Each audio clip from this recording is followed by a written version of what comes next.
episode 14. JR, we got another episode of Sideways Rain, man. I can't believe we're still trucking along. Yeah. And today, we have a special topic that we're going to be jumping into, and it's going to be all things product management.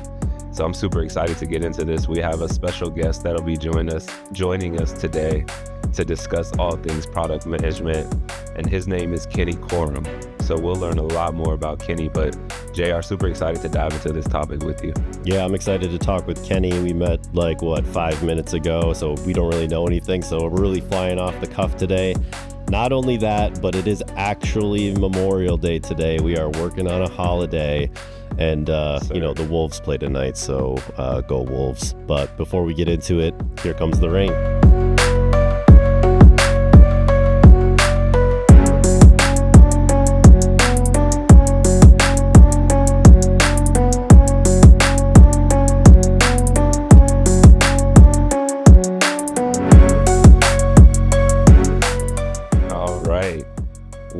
Welcome, man. Kenny Corum, man. Welcome to the show. We are super excited to have you, super excited to talk all things product management. But before I say too much, how about you tell the people a little bit about yourself? Yeah, happy to do that. Thank you both for having me. Pleasure to be here with Sideways Rain. Congratulations on the success that you all have had. So for starters, my name is Kenny Corum. I'm a product manager. Currently working at Oura, formerly of Axios. Yeah, just looking forward to diving into my experience as a product manager, going into background, how I started, some of the challenges that I faced. And most importantly, I think one of the biggest reasons why I got into this role was to help others kind of find a path into technology through product management. Awesome, yeah. Definitely. That's cool, man. I've always been in the service side of business with the production company and in sort of software as a service, so I'm excited to hear how you handle an actual physical object. Most definitely. And I'm curious to hear kind of all of the sideways rain that you encounter in this niche space of product management. And I can only imagine how important it is, but let's start off with just the general question that I always ask our guests. How did you develop and learn that you had a passion for product management? Kind of what was your journey, and how did you get to where you are today in managing a product for such a large company and successful company at that? Yeah, great question. So before I dive into that, just want to give a quick disclaimer. Everything I share today just reflects, my personal experiences and opinions. They don't represent the views of my current or past employers. Just wanted to throw that out there. But my journey into product management started back in 2020. At the time, I was working as a customer success manager for a cybersecurity education startup. I found myself collaborating often with product management, whether it's through sharing customer feedback, staying looped in on feature releases, and helping translate user needs into actionable insights. That exposure really sparked something in me and my initial interest into product management. So outside of work, I actually started diving into online courses, just learning everything that I possibly could about product management and how to break into that profession. Eventually, I told my employer that I wanted to transition into a product role. But when that opportunity didn't materialize, I made a tough decision. And that tough decision was to submit my letter of resignation. So that was definitely risky. I wouldn't necessarily recommend people who are interested in product management to go out and quit their job. Because, those 8 weeks were intense. Over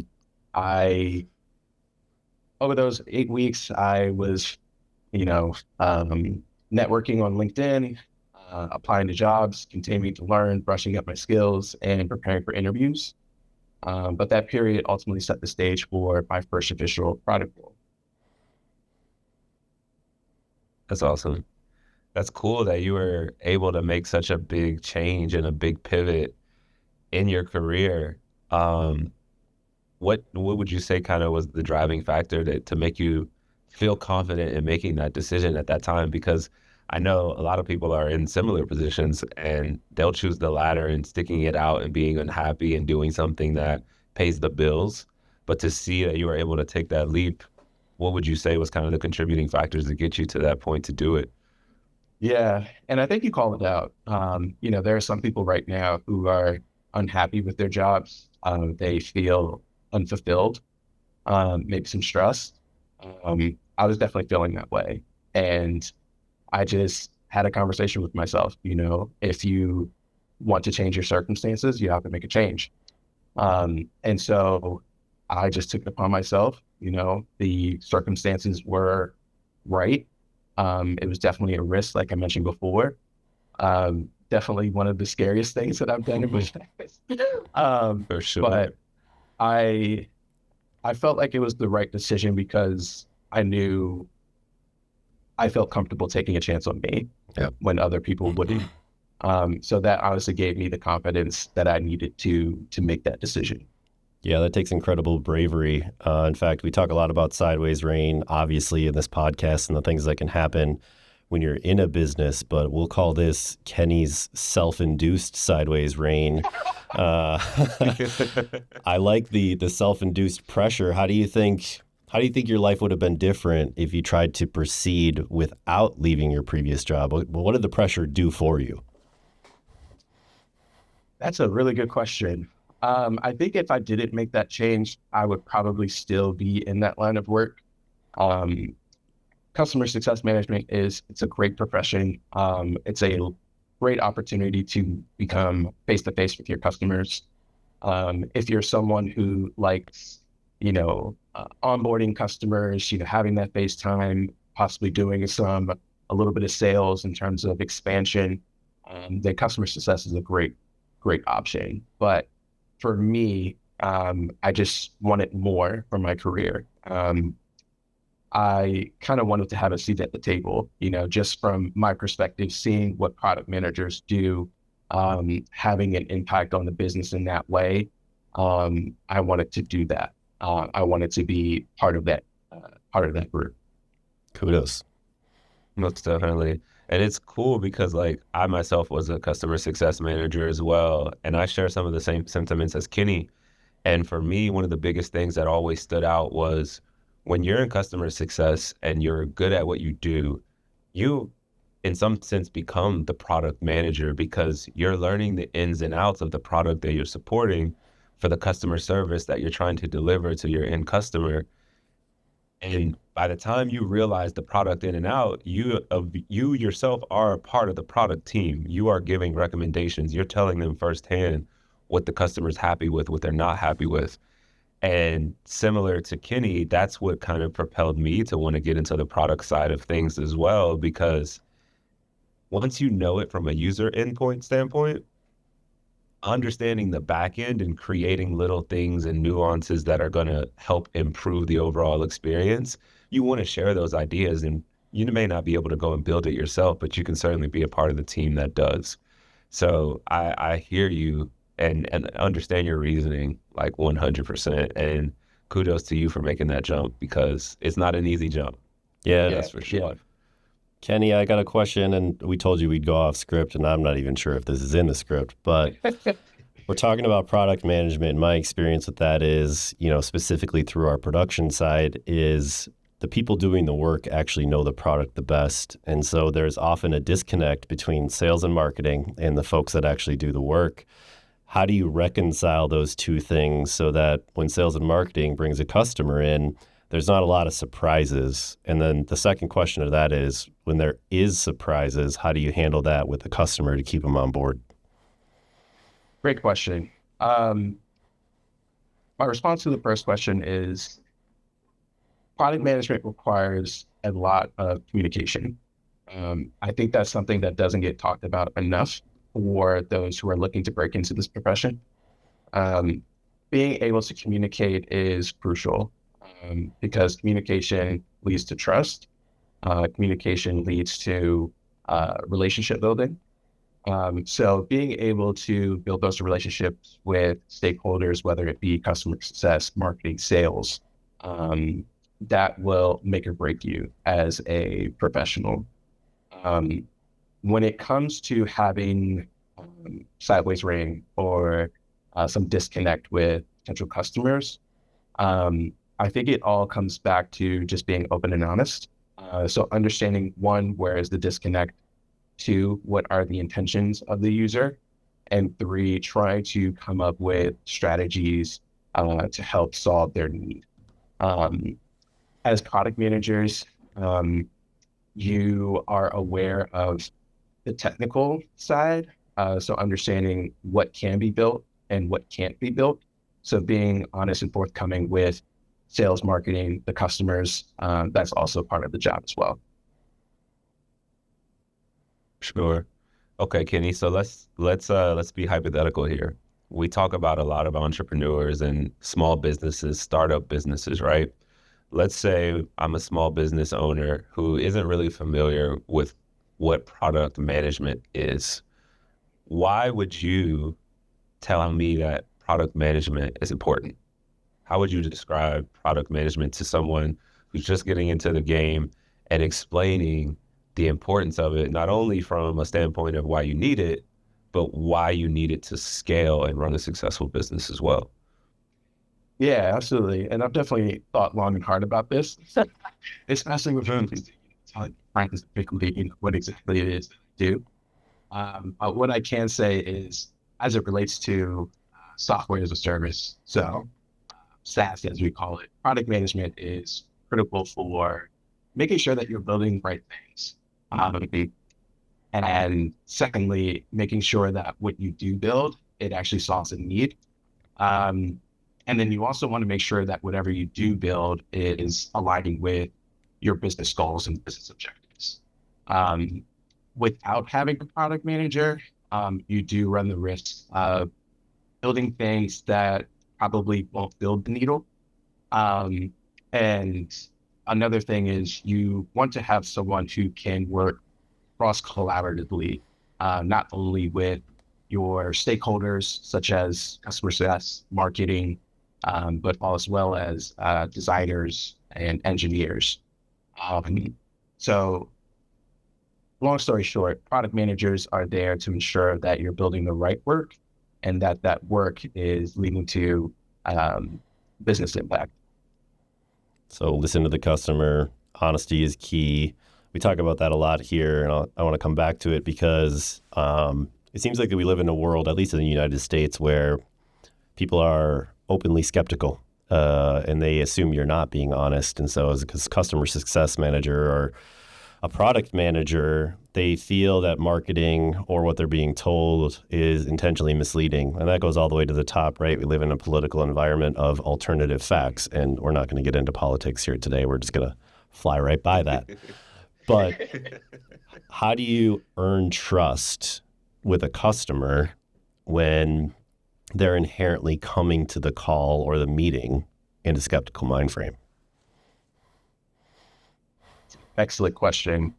If I could tap back into my customer success manager days, it all comes back to understanding what their goals are. You know, why are they interested in your product? What are their goals? What do they hope to achieve while using your product? Questions like that will help understand how you can help them and lay the foundation for building that trust. So, like I mentioned before, communication is key, asking probing questions, and all is just, putting the user first. Because at the end of the day, if you don't have a user or have users who actually believe in your product, your business isn't going to go far. Yeah. Listen to what they have to say, good or bad. Sometimes the bad stuff's better. Exactly.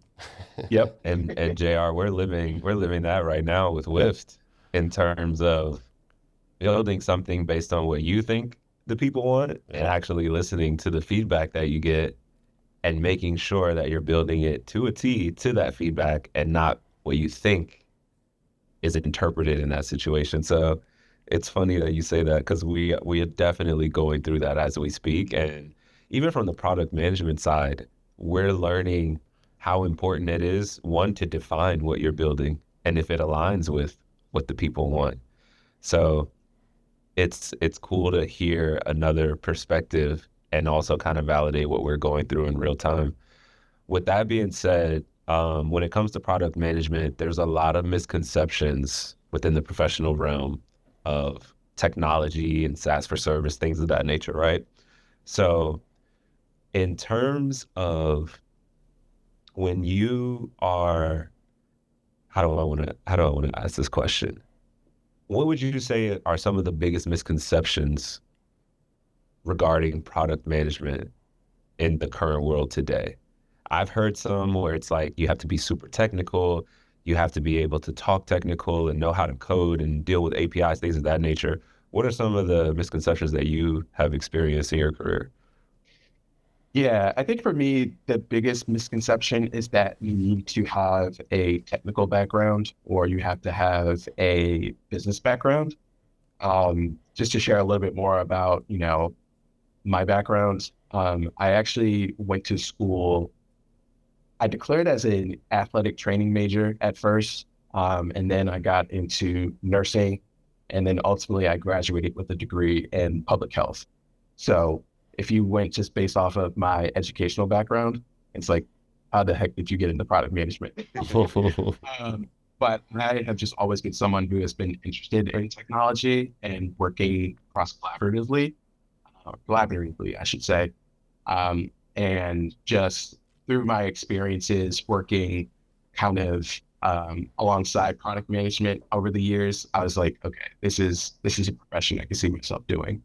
Um, Another misconception that I have seen is um, you need to have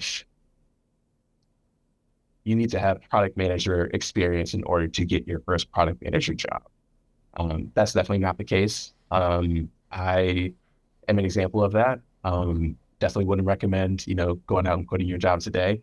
But I think as long as you can demonstrate that you are interested, and what I mean by interested is showing that, hey, you're putting in the work with online course, or reading a book, or helping out with a friend's project, for example.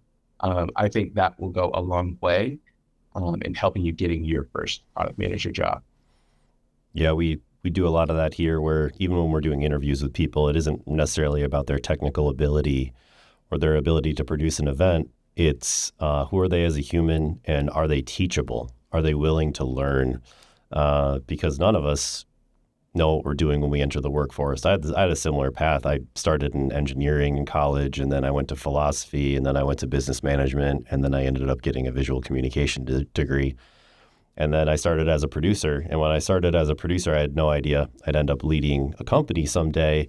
And to be honest, managing a company is largely about managing people, and it's a completely different skill set, right? But like creating your own sideways rain like Kenny does, you just have to have confidence in yourself and jump in with both feet.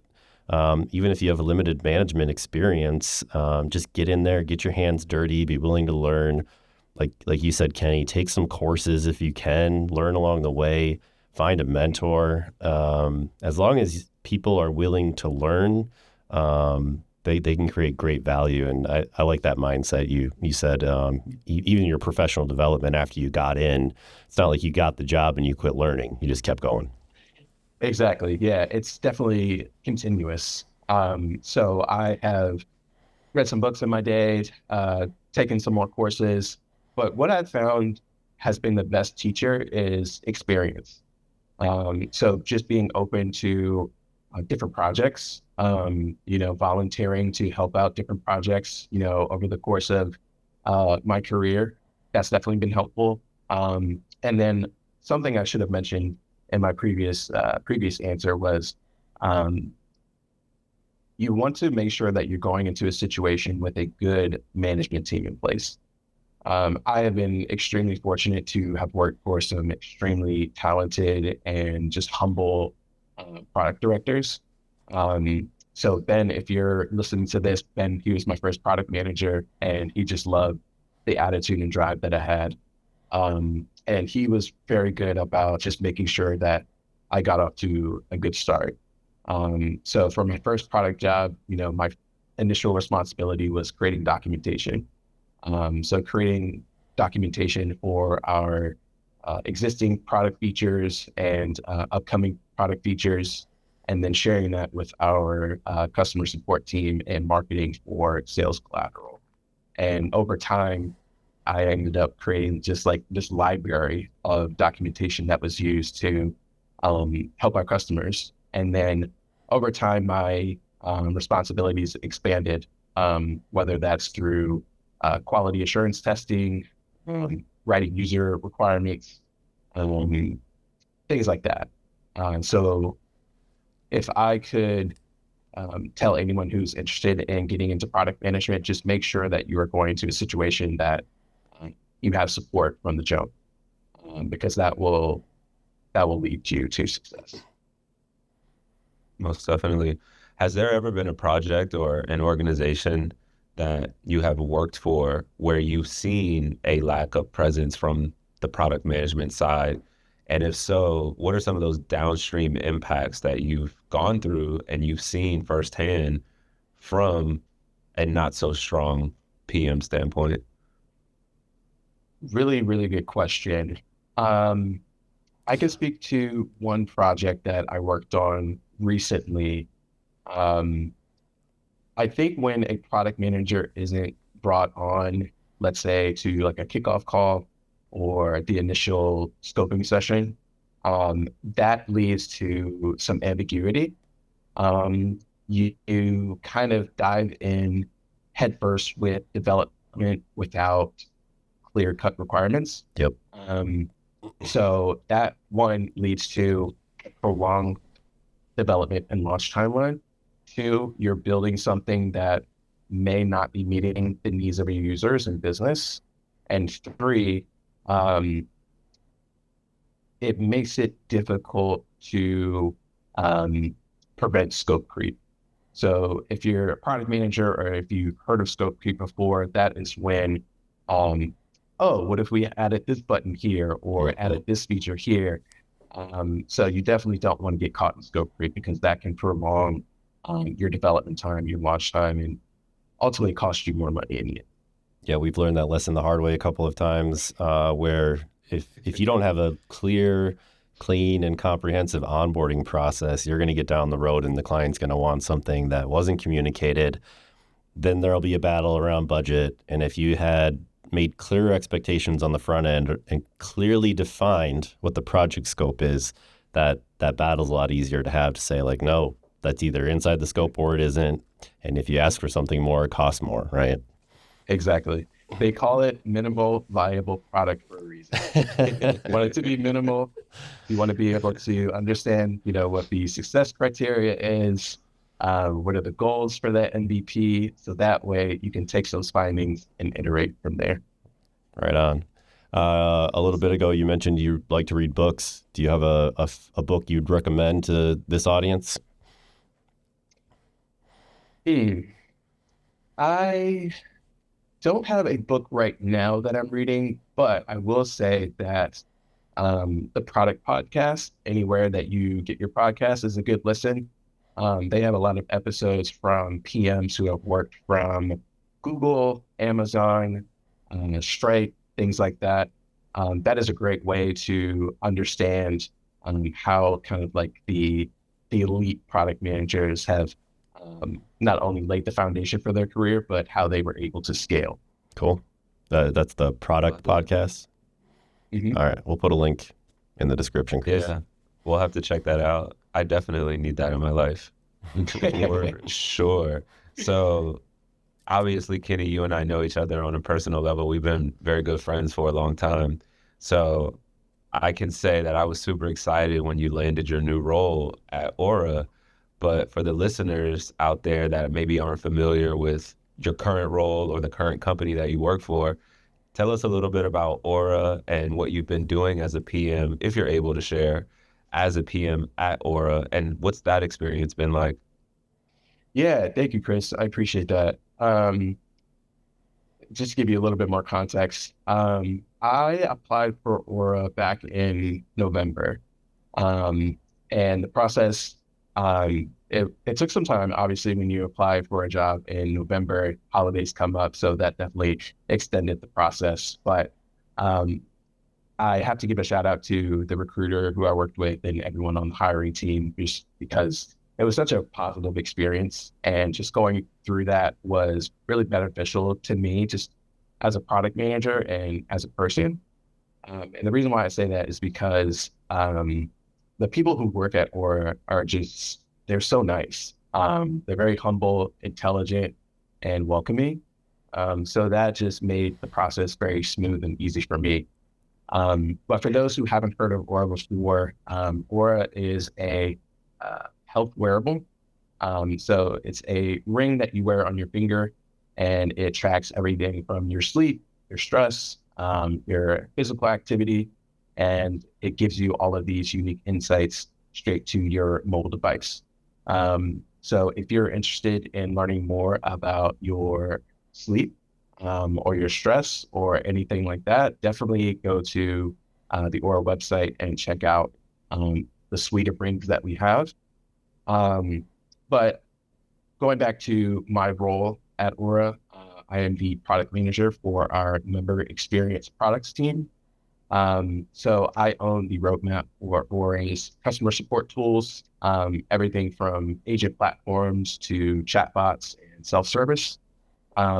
What excites me about this role is that I get to work cross-functionally with our member experience team, as well as like IT and other product teams. So I get to collaborate on a lot of great features that millions of Aura members use today. So if I can get into specifics, everything from like defining priorities, writing clear Jira tickets, measuring the impact of our work through key performance indicators, things like that. And then working really closely with our engineering team has also been very exciting as well. Yeah, we were talking ahead of the podcast. I wear mine every day. I love my Oura ring. This is an unpaid plug, by the way. But I love data, and I find I use it quite often. If I get up one morning or I'm a couple hours into the day and I'm dragging, I'm like, I'm going to go check that sleep data. I want to see what happened last night. And then Aura's even smart enough to say like, hey, what did you eat yesterday? Or did you eat before bed? And that would affect it. And what are you doing today? What are your stress levels? And a lot of times if I'm stressed or I'm feeling something at work, I'll also check the data, and no doubt I'll be like right in that stress zone, and it'll be like, all right, take a step away, take a walk, do a meditation. You can tell they're being really intentional about the human side, matching the data side of this, and it's just a really cool product. But yeah. Yeah, and that's one of the big reasons why I wanted to work for the company, is because of their mission. Their mission is very human first. And I can say that, in previous companies as well, the reason why I joined is because the focus of the company was on the user, and they really wanted to make an impact. So if anyone who's interested in getting into tech, that would be my recommendation, is look for those companies that are human first, that are making a change not only in technology, but in society as well, because that can make getting up in the mornings, spending those additional hours in the evening worth it. Absolutely. Yeah. And that plays into our topic a few episodes ago of work-life balance. It sounds like the Oura Ring is a huge assistant to managing work-life balance and helping you realize what those triggers are, what those stressors are, and being able to look at that data. It sounds like I need to get a ring. I have no ring. Hey, Oura, if you're listening. No, but in all seriousness, it sounds like a really cool tool that provides a lot of good insights. So super excited for what is to come for you in that role. And once again, congratulations on landing such a huge role and such an impactful role with a company that you genuinely feel the impact of your work day in and day out. It's huge. So for all of the listeners out there, maybe we have some current product managers or some aspiring product managers. What's a word of advice that you would give to a younger product manager that's maybe a little bit earlier into their career? What's a piece of advice you would give them? My advice would be to try different things. Um, and what I mean by that is, I went into, how I got into product management. I didn't necessarily know that product management was something that I wanted to do initially. Like I had to go through, the athletic training, the nursing, the customer success in order to ultimately find my path. So be comfortable with saying yes, because you never know where it will take you. I think all of those experiences that I've gone through in the past have definitely shaped me into the person that I am and shaped the product manager that I am today.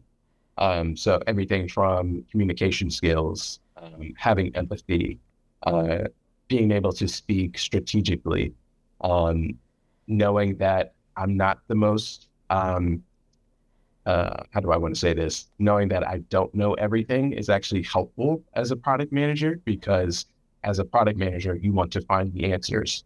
And so being able to say, hey, I may not know the answer to this, but I know who I should go to follow up with. That is a skill that really successful product managers have. Another thing is, reach out to people on LinkedIn. I'm very grateful to those, back in 2020 who I was able to set up a coffee chat with, spend 5 to 15 minutes just understanding what their role is. What does their day-to-day look like? Asking them advice that they could possibly give to me. So just being able to, one, put yourself out there. And then when it comes to interviewing, be prepared to sell yourself, be able to sell the value that you would bring to the role. How would you not only impact the product team, but how would you impact the business? So a lot of pieces of advice there, but that's everything that was top of mind. Super solid. Super solid. So JR, I'm feeling like we do a lightning round with Kenny. Yeah, let's go. If you're down for it. Yeah. So Kenny, our lightning rounds, we just ask off the top questions. Very simple. You don't have to go into too much detail, but just super random questions that come to our head. So I'll go first. I know that you are well traveled from a corporate standpoint. You've been all over the country, and you've even been outside of the country for all types of meetings, right? So what's one airport tip or one health tip that you could give our listeners from a travel standpoint? I love this question. Travel tip, pack light. It definitely invest in a good, carry-on luggage, because you don't want to be that person who's lugging around like a large suitcase across some cobblestone, because that is not fun. Yeah, so pack light.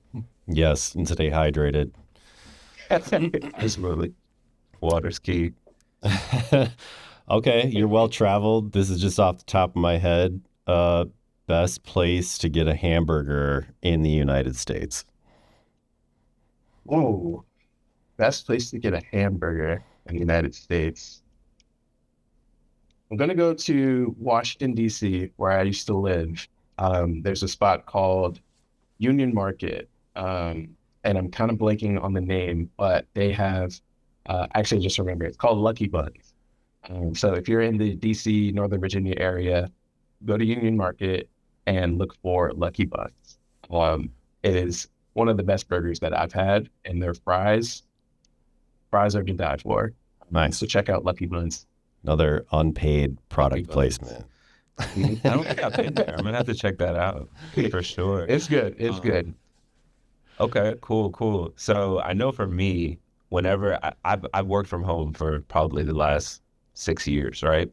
So when it comes to me and doing PM work or customer success work or technical product management, I have a routine of where I lock in and I get super focused. And for me, one of the things that helps me do that is lighting in my office as well as music. So depending on the type of work that I'm doing, I have a certain type of artist that I'll listen to for me to get focused on that particular task at hand. So Kenny, my question to you is, do you have anything outside of the norm? It could be something as simple as listening to music that you do to focus and really get work done or get shit done, as JR and I like to say. GSD. Kris, you mentioned lighting. I don't know why, but I just feel like whenever I have the lights dim or no lights at all, I'm able to really focus and get stuff done. Can't explain it. Don't know how it happened, but when there's little to no light in my apartment, I'm able to really focus and get the things done that I need to do for that day. Kris, no music, just straight silence? Straight silence. Yeah. Okay. Occasionally, I'll throw on maybe some music from Headspace, maybe some nature sounds, or I'll put on the TV and listen to some ocean music, something like that. But for the most part, silence is good for me. Yeah, I was going to say mine is ambient or nothing, because if anything lyrical is on, I will just dial in and not be able to focus. So I'm curious, Kris, like, what are you listening to? What gets you in the zone? For me, it's going to sound crazy, but I listen to a lot of The Weeknd, and I don't know why, but that type of music puts me in this zone where it's almost like ambient noise, where I have it playing in the background. It's not too hype, it's not too mellow, but it's enough for me to just read, focus, be task oriented, take notes, build roadmaps. It just allows me to unlock this level of comfort and I'll work 2 hours straight just doing this stuff, listening to this music, and it just seamlessly flows, and it works for me. Same thing like when I'm on an airplane, I listen to The Weeknd to kind of just zone out and get me through my flight. So shout out to The Weeknd if he's listening. Kris can't feel his face. Yeah, no, that's awesome. No, it's great to have you on, Kenny. I feel like you brought a lot of value to the product management space as a whole, and just sharing your experience and your journey. And the last thing I'll leave the listeners with is a topic that I know, and I know you know, Kenny, the topic of finding a job in today's world and taking the leap of leaving a situation where you're currently employed to do something that you know you're meant to do, right? I have gone through unemployment. You have recently gone through unemployment. And I feel like it's unprecedented the way that is in today's world. Like, we have never gone through periods of time where people are being laid off unexpectedly. It's taking 6 months to a year to find another good job that allows you to pick up where you left off. How did you face that journey? And what were some of the things that you can point to that helped you get through that sideways rain in your career? Because I'm sure it's not easy and you got to dig down deep to be able to overcome something like that. So curious to hear what your journey was like. Yeah, it's definitely not easy. That's for sure. Just wanted to call that out. And being laid off was definitely a very humbling experience. It's essentially having your livelihood taken away from you. And I will say, when I first got let go, for the first couple of weeks, I did have some shame. Also kind of blamed myself, but I knew it wasn't my fault. Like, I knew that I was the top performer, and it's just part of the business. Things like this happen. It's not personal. It's just the way business is conducted here in the States. But something that helped me along that journey was having a support system.